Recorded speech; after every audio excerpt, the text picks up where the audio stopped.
ignored and tortured their actual queen. Hazel stands above a weeping Seraphina.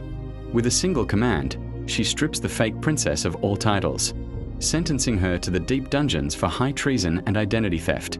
But Hazel doesn't stop there. She turns her icy gaze toward the elite students, the fair-weather beaters, and the administrators who participated in her bullying. One by one, those who betrayed and humiliated her are forced to beg for forgiveness at her feet. Hazel makes it clear, loyalty earned through fear is worthless, but betrayal born from arrogance will be paid for in blood. The final scene, the trial of Ash and Silver. ## the visual setup. The scene opens in the grand, high-ceilinged Great Hall of the White Wolf Palace. Sunlight no longer filters in softly. Instead, sharp, dramatic beams of light cut through the heavy smoke of burning sacred incense. The entire room is dead silent. Hundreds of high-ranking alphas, elders, and the former elite students of Dark Moon Academy stand pressed against the stone walls, keeping their heads low. In the center of the hall is a long, cold stone walkway leading to the ivory throne. ## the walk of the true queen. The heavy oak doors groan open. Hazel steps into the hall. She is no longer wearing the dirt-stained rags of a bullied academy underdog. She wears a breathtaking, structured midnight black and silver royal gown, her hair flowing freely. With every step she takes, a faint, pulsing ripple of white light echoes out from her boots across the floorboards. Beside her, walking with a low, menacing growl, is the ethereal, glowing spirit of the White Wolf. The sheer aura radiating from her forces the spectators nearest to the aisle to instinctively bow their heads, unable to look her directly in the eyes. ## the confrontation at the throne. At the foot of the throne, stripped of her luxury silks and forced into raw canvas prisoner garments, sits Seraphina. Her hands are bound in heavy, silver-infused chains that smoke slightly against her skin, suppressing any weak wolf energy she has left. She is trembling, weeping, her hair matted to her face. Hazel stops exactly 3 paces away from her. The camera cuts close to Hazel's face. Her expression is completely unreadable, cold as ice.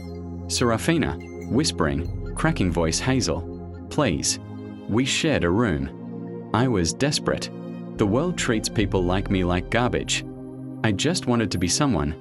Hazel doesn't blink. She steps closer, leaning down so only Seraphina can hear her voice. Deadly calm but carrying the weight of an entire bloodline. "Hazel, you wanted to be a queen, Seraphina. But a crown isn't something you steal from a trunk. It's something you carry through the fire. You burned my name. Now, you watch the kingdom burn yours." The judgment and reclaim.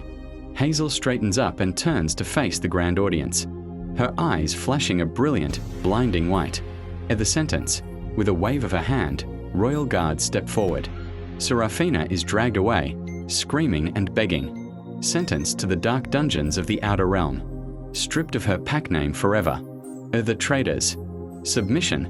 Hazel's gaze sweeps across the front row of the crowd, stopping squarely on the elite academy beaters who used to dump her books and laugh at her suffering.